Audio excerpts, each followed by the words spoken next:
Good morning बच्चों। हमने एक पाठ शुरू किया था परसों, याद है सबको? दो डॉक्टर, ठीक है। तो उसी पाठ को हम आगे लेकर जाने वाले हैं आज। बहुत ही अच्छा पाठ, बहुत अच्छा संदेश देने वाला ये पाठ है। हमने प्रस्तावना की है, थोड़ा सा पाठ भी हमने देखा है। तो आज हम आगे देखेंगे क्या क्या बताया है इस पाठ में लेखक ने, ठीक है। तो सबसे पहले स्क्रीन पर आपको कुछ चित्र दिखाई दे रहे हैं, ठीक है नहीं? और उसमें मैंने एक क्वेश्चन भी पूछा है, आपको दिख रहा है सबको? देखो, मैंने आपको वहां पर स्क्रीन पर दो प्रश्न पूछे हैं कि कल जो हमने पाठ देखा उसमें दो मुख्य पात्र कौन है। और दूसरा मेरा प्रश्न है आपके सामने, अमीरचंद ने फकीरचंद से क्या वादा किया था। तो ये दो प्रश्न आपके सामने इसलिए मैंने रखे हैं ताकि कल जो भी हमने पढ़ा वो याद है कि नहीं, ये मुझे देखना है। जो दो डॉक्टर पाठ हमने शुरू किया है, तो सबसे पहले मैं दो बच्चों को अनम्यूट करती हूँ, ठीक है। ओके, पाटिल तनिष्का अनम्यूट करो और अगला में क्रांति, ठीक है। हाँ, पाटिल तनिष्का, पहला जो मेरा प्रश्न है कि कल जो पाठ हमने देखा उसमें दो मुख्य पात्र कौन है, बताओ चलो। यस मैम, कल जो पाठ हमने देखा उसमें दो मुख्य पात्र है, अमीरचंद और फकीरचंद। बहुत अच्छा, ओके, ठीक है। क्रांति, आप बताएंगे आगे कि अमीरचंद ने फकीरचंद से क्या वादा किया था।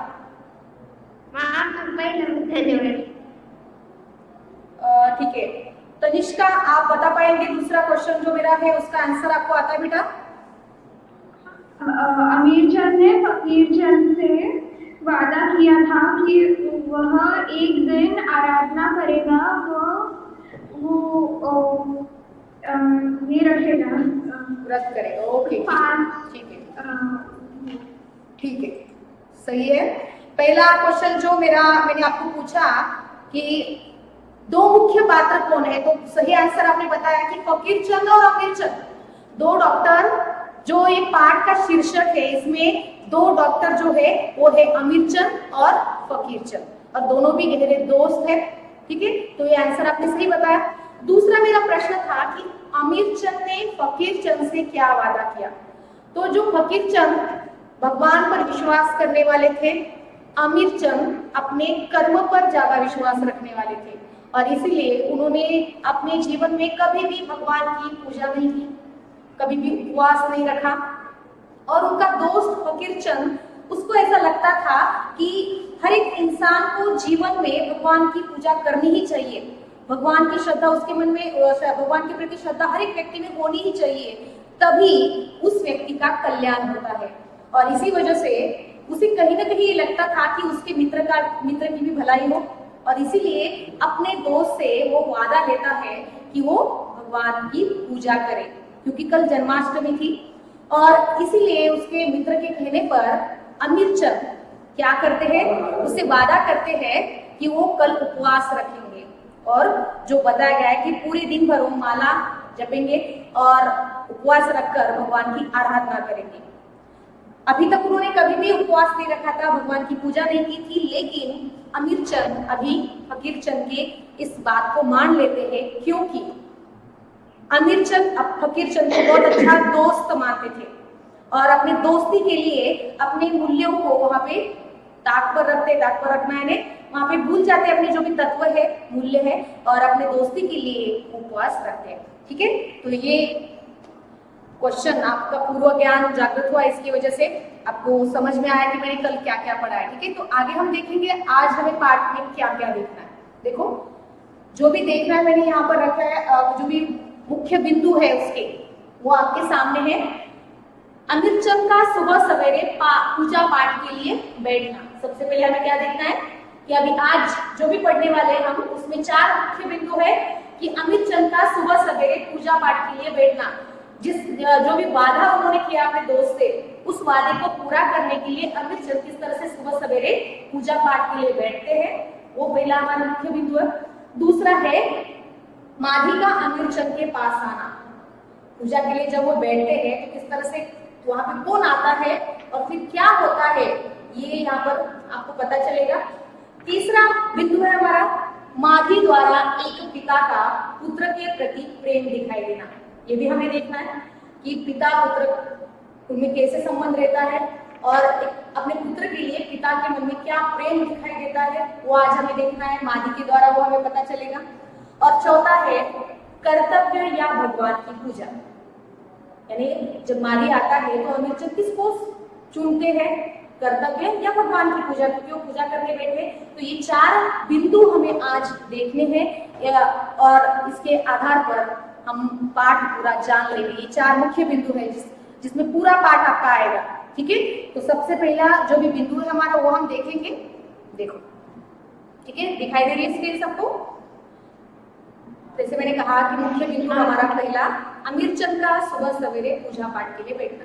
जैसे कि अभी मैंने आपको बताया कि अमीरचंद जैसे अपने दोस्त के लिए उपवास रखते हैं, भगवान की पूजा करने का ठान लेते हैं, तो सिर्फ दिल रखने के लिए अपने दोस्त का ऐसा नहीं बोलते हो, यानी वो अच्छे दोस्त है और जो वादा उन्होंने अपने दोस्त से किया है, फकीरचंद से किया है, उसे सच में वो पूरा करते हैं। दूसरे दिन वो सुबह सवेरे पूजा पाठ के लिए बैठते हैं, यानी जो भी उन्होंने वादा किया वो सब उसे पूरा करने की कोशिश करते हैं, क्योंकि उसके जो वादा उन्होंने किया, अगर समझो किसी दो दोस्तों में इस प्रकार से कुछ वादा लिया है किसी एक दोस्त ने और अगर वो पूरा नहीं किया तो बाद में वो दूसरा दोस्त अपने दोस्त पर कभी विश्वास नहीं रख पाएगा। तो ये विश्वास बहुत जरूरी बात है दोस्तों में होना, और वही कायम रखने के लिए अमीरचंद क्या करते हैं, अपना वादा पूरा करने के लिए दूसरे दिन पूजा पाठ करने के लिए बैठते हैं। जबकि उन्होंने जीवन में कभी अपनी पत्नी की बात नहीं मानी है, अपने माँ की बात नहीं मानी है, क्योंकि उन्होंने एक बार तो कहा होगा कि भगवान की पूजा करना जरूरी है, लेकिन उन्होंने अपने तत्व, अपने मूल्यों को कभी नहीं छोड़ा। लेकिन यहाँ पर अपने दोस्ती को बनाए रखने के लिए, दोस्त को बुरा ना लगे, इसके लिए दूसरे दिन अमीरचंद सुबह सवेरे क्या करते हैं, पूजा पाठ के लिए बैठते हैं। तो देखेंगे हम कौन पढ़ेगा। क्रांति पढ़ो आप बेटा, सेकेंड पेज नंबर 14, पहली लाइन। हाँ, जल्दी से पहला पूरा। हाँ। दूसरे दिन अमीरचंद ने स्नान किया और माला लेकर अलग कमरे में चले गए। पत्नी, माँ और नौकर से कहा, हम जाप करेंगे, कोई मिलने आए तो कहना इस समय नहीं मिल सकते, बाद में आओ। यह आज्ञा देकर अमीरचंद ने कमरे के द्वारा बंद कर लिया और आसन पर बैठकर माला फेरने लगे। रुको क्रांति, देखो दूसरे दिन अमीरचंद अपने वादे के मुताबिक पूजा पाठ करने के लिए बैठ गए और अपनी माँ को, अपनी बीवी को बता दिया उन्होंने कि कोई भी अगर मिलने आए तो उसको अंदर नहीं आने देना है। दरवाजा बंद कर लिया और अंदर वो माला फेरने लगे। और इस तरह से यह आज्ञा देकर, आपने यहाँ पर आज्ञा बोला, क्रांति हमें हिंदी में न्य नहीं बोला जाता, ज्ञ कहा जाता है उसको, ठीक है, आज्ञा। तो आज्ञा देकर अमीरचंद ने कमरे के द्वार बंद कर दिए और अपनी माला फेरना शुरू किया। देखो वादा भी किया है, लेकिन कितने अच्छे से वो अपने वादा निभा रहे हैं। जो दोस्त को उन्होंने वादा किया था उसको बहुत अच्छे से वो निभा रहे हैं, और इस तरह से ये विश्वास बनाए रखना वो चाहते हैं, और इसीलिए वहां पर वो इस तरह से अपनी माला लेकर एक कमरे में जाकर बैठ जाते हैं, ठीक है। तो हम आगे देखेंगे कि सच में वो माला फेर पाते हैं या नहीं, ठीक है। अभी 2 अलग बच्चे यहाँ पर अनम्यूट होंगे। जादव श्रेया अनम्यूट करो बेटा, और गायकवाड़ वेदांत। हाँ बोलो बेटा। मैम फर्स्ट और सेकंड 2 क्वेश्चन थे उसमें, मैम वो सेकंड क्वेश्चन करेंगे क्या, मतलब अमीरचंद ने फकीरचंद से कहा कि फकीरचंद ने अमीरचंद से कहा बेटा, लेकिन क्वेश्चन ऐसे दिया था, देखो रुको जरा 2 मिनट, ये वाला ना आपको। हाँ, अमीरचंद ने फकीरचंद से क्या वादा किया था, वो अमीरचंद ने फकीरचंद से वादा किया था ना, ये क्वेश्चन था मेरा, यही डाउट था ना बेटा आपका। हाँ मैम वो क्वेश्चन में ही डाउट। हाँ ठीक है। आगे हम देखेंगे कौन पढ़े। वेदांत पढ़ो बेटा। Yes ma'am.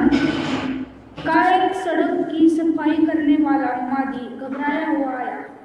घबराहट इतनी थी कि गरीब के मुंह से बात भी नहीं निकल रही थी, जो जोर से हाँफ रहा था। अमीरचंद की पत्नी सावित्री ने कहा, क्यों मादी, इतने घबराए हुए क्यों हो? मादी ने दोनों हाथों से सलाम करते हुए कहा, माँ जी, छोटू छोटू को न जाने क्या हो गया है। रात को ठीक ठाक सोया था, आज उठकर देखा तो बेहोश पड़ा है। पहले दूसरे डॉक्टर साहब के यहाँ गया था, देखो वह पूजा करने जा रहे थे। उन्होंने साफ कह दिया कि मैं पूजा किए बिना मकान से बाहर न निकलूंगा। लाख मिन्नत खुशामदीद की पर उन्होंने एक न सुनी। अब यहाँ बड़ी उम्मीद लेकर आया हो, डॉक्टर साहब कहा है। ओके, रुको वेदांत। देखो, अभी हमारा दूसरा बिंदु, मुख्य बिंदु है इस पाठ में जो हमें देखना है कि माधी का अमीरचंद के पास आना।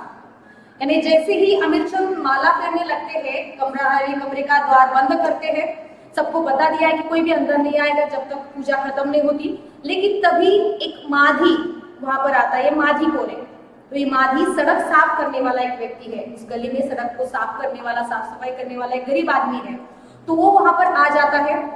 और वो क्यों आता है? क्योंकि उसका बेटा बीमार है, बेहोश पड़ा अचानक, और वो बहुत जगह पे जाकर आता है, लेकिन कोई भी उसकी बात मानने के लिए तैयार नहीं है, क्योंकि छुट्टी का दिन है और सभी अपना अपना आराम से बैठे, सभी डॉक्टर, और उसकी बात कोई नहीं सुन रहा है। तभी आखिरी उम्मीद लेकर वो यहाँ पर आता है।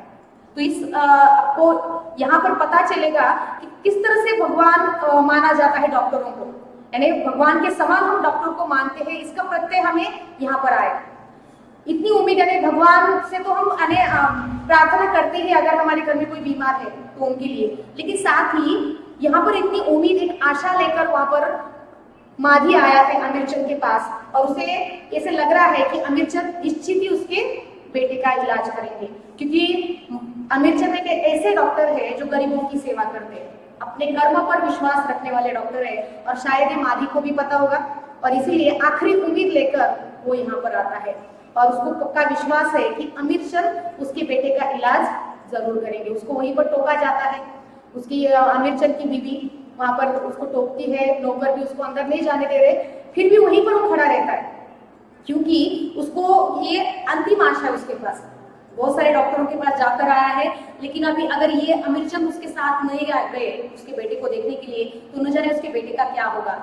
और ये इसलिए एक पिता का हृदय है वहां पर, और इसीलिए वो बिल्कुल भी डॉक्टर को लिए बगैर वहां से हटने वाला नहीं है। तो हम देखेंगे कि किस तरह से वो वहीं पर खड़ा रहता है, कितना भी कोई टोके वहां पे रोक रहा है, उसको अंदर जाने के लिए मना कर रहा है, फिर भी माधी किसी की बात नहीं सुनता है और बार बार गिड़गिड़ाता है वहां पर अमीरचंद की बीवी के सामने, सबको अपनी व्यथा सुनाता है, लेकिन कोई भी उसकी बात सुनने के लिए तैयार है। देखो इंसानियत लोग कैसे लेते हैं, यानी भगवान, यानी जो पत्थर के भगवान, उसको ज्यादा महत्व यहाँ पर हम कैसे देते हैं, और वो जो इंसान इतना सामने गिड़गिड़ा रहा है, जो उसकी पीड़ा है, उसको बिल्कुल भी हम नहीं समझते। और ये वास्तविकता है जो सुदर्शन, मैंने आपको पहले ही बताया कि संसार की जो वास्तविकता है उसको बताने का काम इनके कहानी एक वो करते हैं। उनकी कहानियों में संसार की सच्चाइयां देखने को मिलती है, और वही यहाँ पर हमें दिख रही है। ऐसा बहुत बार होता है, हमारे सामने ऐसे बहुत बार मौके आते हैं लोगों की मदद करने के, लेकिन हम नहीं करते, है कि नहीं? तो वही यहाँ पर हो रहा है। वो वहां पर अमीरचंद की बीवी आती है, नौकर आता है, उसकी माँ आती है, सबको वो अपनी व्यथा सुनाता है। उसका चेहरा ऐसे घबराया हुआ है, पूरा वो घबरा चुका है कि अभी अगर ये डॉक्टर उसके साथ में आए तो उसके बेटे का क्या होगा, और ये परेशानी उसके चेहरे पर दिखाई दे रही है। गिड़गिड़ा रहा है कि एक बार डॉक्टर से मिलवा दीजिए, लेकिन उसकी बात कोई भी नहीं सुन रहा है। भावना शून्य जो भी लोग हैं यहाँ पर, वहां पर जो भी 2-3 लोग उसे मिले, कोई भी उसकी बात नहीं सुन रहा है। तो ये वहां पर वैसे ही खड़े रहता है, वहां सब सुनते हैं उसकी व्यथा, लेकिन चले जाते हैं। और फिर भी माधी को ये विश्वास है कि जब अमीरचंद उसकी बात सुनेंगे, निश्चित ही उसके साथ वो आएंगे, और इसीलिए वो वैसे ही वहां पर खड़ा रहता है। तो चलो देखेंगे आप इस माधी की जो व्यथा है, परेशानी दूर होती है कि नहीं। तो तीसरा हमारा बिंदु है इस पाठ का कि माधी द्वारा एक पिता का पुत्र के प्रति प्रेम दिखाई देना। पिता पुत्र में बहुत प्रेम दिखाई देता है। हमें हमेशा अपनी माँ हमें लगता है कि माँ हमसे ज्यादा प्यार करती है, लेकिन ऐसा नहीं है। पिता को भी अपने पुत्र के प्रति बहुत प्रेम होता है, लेकिन वो दिखाते नहीं है, और वही यहाँ पर हमें देखने को मिलेगा माधी द्वारा। कि पिता का हृदय कैसे होता है, कितना वो बच्चे के लिए परेशान है और वो क्या कर सकता है अपने पुत्र के लिए, ये इस पाठ में हमें देखने को मिलेगा मादी के द्वारा। चाहे गरीब हो अमीर हो, पिता पिता है और वो उसके दिल में अपने पुत्र के लिए, अपनी बेटी के लिए कितना प्रेम रहता है अपने संतान के लिए, वो यहाँ पर देखने को मिलता है। सभी लोग उसको वहां से जाने के लिए कह रहे हैं, किसको, मादी को, लेकिन वो सुनता नहीं है, वैसे ही खड़े रहता है। कितना भी डांट रहे, 2-3 बार आकर उसकी बीवी, उसकी माँ उसको डांटती है, क्यों खड़े हो, डॉक्टर साहब आपके साथ, तुम्हारे साथ नहीं आने वाले, तुम चले जाओ, लेकिन वैसे ही वहां डटे रहता है वो, क्योंकि उसको अपने साथ डॉक्टर को लेकर जाना है। अगर वो लेकर नहीं गया तो उसकी बेटी का इलाज नहीं हो सकता, और इसीलिए वो कुछ भी करने के लिए तैयार है अपने बेटे के लिए। भले ही डॉक्टर साहब डांटेंगे, लेकिन उसके पैरों पर गिड़गिड़ाऊंगा, लेकिन उनको लेकर ही जाऊंगा, ये उसने ठान लिया है, और वैसे ही वो यहाँ पर करता है। तो देखेंगे हम कौन पढ़ेगा आगे का।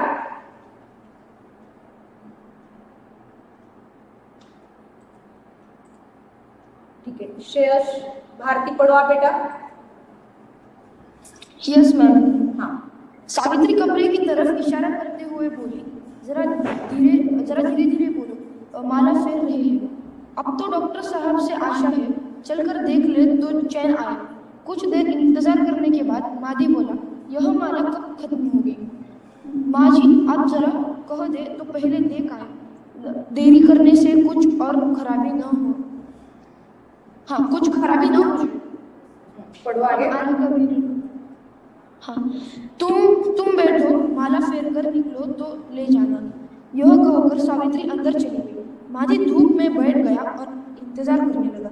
उसकी आंखें दरवाजे पर जमी थी, मगर दरवाजा किसी अभागों के भाग्य के सामने खुलता ही न था। मादी जानता था इस समय डॉक्टर साहब को बुलाना ठीक नहीं, बड़े खफा होंगे, मगर वह पिता था और उसका बेटा बेसुध पड़ा था। उसके लिए एक क्षण एक साल से भी बढ़कर था। वह उठकर गया और धीरे से दरवाजे को ढकेल कर खोला। फिर डरते डरते विनती भाव से बोला, डॉक्टर साहब। हाँ डॉक्टर साहब। डॉक्टर साहब ने मुंह से जवाब न दिया, केवल खासकर रह गए। मगर मादी ने इतनी बुद्धि कहाँ थी कि इशारे को मतलब समझता। वह दरवाजे के और भी पास सरक गया और फिर बोला, डॉक्टर साहब। डॉक्टर साहब की आंखें क्रोध से लाल हो गई। उन्होंने क्रोधित होकर कहा, क्या है? क्या किसी ने तुम्हें कहा नहीं कि हम माला फेर रहे हैं? अब मादी के मुंह से बात भी न निकलती थी। वह खड़े खड़े कांप रहा था। फिर वह आगे बढ़कर बोला, सरकार आपकी खिदमत खुशामद करते हैं। आपको पास न आए तो कहाँ जाएं? हम गरीबों की कौन सुनता है? छोटू बेहोश पड़ा है, आंखें नहीं खुलती। हाँ देखो, अभी पूरा बहुत अच्छे से पढ़ा श्रेयस ने। तो ये हमें देखना है कि कैसे मादी वहाँ पे सफल होता है कि नहीं डॉक्टर साहब को वहाँ लेकर जाने में। तो वहाँ पर अमिरचंद की माँ मादी से मिलती है और उसे कहा जाता है कि बिल्कुल भी तू दरवाजे के पास नहीं जाएगा। तो धूप में बेचारा वहीं पर बैठ जाता है और बैठता है, लेकिन पूरा ध्यान उसका कहाँ पर है? दरवाजे की तरफ, कि वो दरवाजा कब खुलेगा, कब डॉक्टर साहब बाहर आएंगे और कब मैं उनको लेकर जाऊं। यही उसके दिमाग में, दूसरा कुछ भी नहीं सोच रहा है। क्योंकि मैंने आपको पहले ही बताया कि एक पिता है वो मादी, भले वो गरीब है फिर भी अपने बेटे को ठीक करवाना है उसे, और इसलिए वो यहाँ पर आया है। और इसीलिए वो कितना भी समय जाए लेकिन मैं डॉक्टर साहब को यहाँ से लेकर जाऊंगा, ऐसा उसने सोचा है। और इसलिए पूरी नजर उसकी उस दरवाजे पर है और वो देख रहा है, इंतजार कर रहा है, लेकिन उससे रहा नहीं जाता क्योंकि बहुत देर हो रही है। एक आधा घंटा गया होगा, 1 घंटा गया होगा, उसे लग रहा है कि जितना समय जाएगा मेरी बेटी की हालत और बिगड़ेगी। और इसलिए वो हिम्मत जुटाकर उस दरवाजे के पास जाता है। भले ही बहुत लोगों ने उसे समझाया कि दरवाजे के पास मत जाओ, उसे मत खोलो, अंदर डॉक्टर साहब पूजा कर रहे हैं। उसे मालूम है कि वो वहां पर जाने के बाद उनको आवाज देगा, निश्चित ही डॉक्टर साहब बहुत चिल्लाएंगे, क्रोधित होंगे। फिर भी कुछ भी जोखिम उठाने के लिए वहां पे मादी तैयार है, क्योंकि उसके बेटे की बात है, यहाँ पर उसके बेटे को उसको बचाना है। तो इसीलिए वो दरवाजे के पास जाता है, आवाज देता है एक बार डॉक्टर साहब, क्योंकि उसने देखा है दरवाजा थोड़ा सा खोला उसने, अंदर डॉक्टर साहब माला फेर रहे। फिर भी वो आवाज देता है। जैसी आवाज अमीर चंद के कानों पर पड़ती है वो पीछे मुड़कर देखते हैं, माली उनको दिखाई देता है, बोल नहीं पाते क्योंकि आपको पता है जब भी उपवास करते हैं कभी माला, अगर हम आपने देखा होगा आपकी दादी नानी को जो भी घर में अगर माला फेर रहे तो बोलते नहीं है, कुछ तो नामस्मरण करते हैं भगवान का और इसलिए बोला नहीं जाता। उसी प्रकार अमीर चंद भी उसी प्रकार नामस्मरण कर रहे और बोल नहीं पाते हमें कुछ भी माली से, सिर्फ उसकी तरफ देखते हैं, माली की तरफ देखते हैं, बहुत क्रोध से देखते हैं और हंसते हैं, लेकिन उनको कुछ तो बताना है। लेकिन जो ये इशारा वहां पे डॉक्टर साहब कर रहे हैं, क्या कर रहे हैं कि मैं माला फेर रहा हूँ, मुझसे बात मत करो, ऐसा कुछ तो उन्हें बताना है। लेकिन माधी एक तो पहले से परेशान है अपने बेटे को लेकर और वो गरीब इतना परेशान है, उसके चेहरे में अब उसके मन में अभी एक ही बात है, अपने बेटे को बचा। और ये डॉक्टर है जो भगवान के समान है उसके अभी उसके लिए, तो उनको लेकर जाना है। तो वो जो कह रहे हैं वो समझने की मनस्थिति अभी किसकी नहीं है, माधी की नहीं है। और इसीलिए वो जो खास रहे डॉक्टर साहब जो बता रहे हैं, उनकी आंखों से गुस्सा वहां पे दिखाई दे रहा है, लेकिन फिर भी माधी और एक बार आवाज लगाता है, डॉक्टर साहब दूसरी बार आवाज लगाता है, तो दूसरी बार तो बहुत क्रोध से देखते हैं अमीर चंद उसकी तरफ, तो उनकी आंखें देखकर अमीर चंद बहुत घबरा जाता है। फिर भी जो उसे कहना है, जो अब तक जो व्यथा उसने सब लोगों को सुनाई है, वही वो अमीर चंद को सुनाते हैं। भले वो सुन नहीं रहे, उसकी तरफ सिर्फ देख रहे हैं, बहुत गुस्से से देख रहे हैं, फिर भी माधी पूरी व्यथा अपनी सुनाता है वहां पे कि मैं बहुत उम्मीद लेकर आया हूँ और आप मेरे लिए भगवान के समान है, आपके पास ना आए तो किसके पास जाए, हम गरीबों के लिए आप भगवान के समान हैं, क्योंकि मेरा बेटा भी बीमार पड़ा है तो आप ठीक करने वाले उसे, तो एक भगवान ही है ना। जिस प्रकार से भगवान पर हम आस लगाए, भगवान से आस लगाते हैं, उसी प्रकार वो उस डॉक्टर से आस लगाए बैठा है कि ये डॉक्टर साहब मेरे साथ आएंगे और मेरे बेटे को ठीक करेंगे। तो इस तरह से वो अपनी व्यथा सुनाता है कि उसका बेटा कैसे बीमार पड़ा है। तो ये अपनी व्यथा सुनाने के बाद डॉक्टर साहब पर उसका असर होता है कि नहीं, क्योंकि अभी तक जो 3 लोग आकर के उन पर तो उसका कुछ उसकी बात का असर नहीं हुआ है। तो अभी हमें देखना है कि अमीर चंद पर इस बात का असर होगा नहीं। अमीर चंद वहां पर ये व्यथा उस माधी की सुनकर उसकी मदद करेंगे कि नहीं, ये हमें अभी देखना है। ठीक है, तो चलो देखेंगे हम आगे। देखो अभी डॉक्टर अमीर चंद ने सब बातें सुन ली है। पहले वो गुस्से में थे जब माधी ने उनको आवाज लगाई, लेकिन जैसे ही माधी अपनी व्यथा बताता है तब जो उनके अंदर, भले वो वहां पे पूजा कर रहे हैं, लेकिन मैंने आपको पहले ही बताया अमीर चंद अपने कर्तव्य को, अपने कर्म को श्रेष्ठ मानने वालों में से थे और इसीलिए उनके अंदर का डॉक्टर वहां पे जाग जाता है। उनको वहां पर भगवान की पूजा करने से ज्यादा बढ़कर उनको क्या महत्वपूर्ण लगता है, जो अभी माधी बता रहा है। जो माधी उसके चेहरे की परेशानी वो समझ लेते हैं। माधी नहीं समझता डॉक्टर साहब के चेहरे पर क्या है, वो क्या कहना चाह रहे हैं, लेकिन डॉक्टर साहब उस माधी के चेहरे की परेशानी समझ जाते हैं क्योंकि वो बहुत घबराया है। वो चेहरा उसका पूरा सूख गया है और वो उसकी चेहरे और जो बता रहा है कि उसका बेटा बीमार है, तो एक पिता की व्यथा वहां पे वो डॉक्टर अमित चंद जान जाते हैं और उनको लगता है कि भगवान के पूजा से मेरा कर्तव्य श्रेष्ठ है। और वहां पर वो अपना वादा जो अपने दोस्त से किया था वो वहां पे भूल जाते हैं। जल्दी से जो गुस्सा आया था उनके चेहरे पर दिखाई दे रहा था, उनकी आंखें लाल दिख रही थी गुस्से से, वो माधी की तरफ देख भी रहे थे कि मेरे बाहर इतने लोगों को बताया है कि मुझे कोई बुलाएगा नहीं अंदर से, या यहाँ पर कोई नहीं आएगा, फिर भी यहाँ पर आया है। और एक बार मैंने इसको इशारे से बताया लेकिन ये व्यक्ति नहीं समझ रहा है, फिर दूसरी बार मुझे आवाज लगा रहा है। ये देखकर डॉक्टर साहब बहुत गुस्सा वहां पे हो जाते हैं, लेकिन जैसे ही माधी की बात वहां पे अमीर चंद सुनते हैं उनका पूरा गुस्सा वहां पे निकल जाता है, क्योंकि पहले से ही माधी कांप रहा है, डर रहा है वहां पे। अभी डॉक्टर साहब क्या करेंगे, फिर भी बेचारा वही खड़ा है। क्यों खड़ा है, क्योंकि उसको डॉक्टर को साथ लेकर जाना है। लेकिन डॉक्टर साहब पिघल जाते हैं जब माधी ये सारी व्यथा उनको सुनाता है।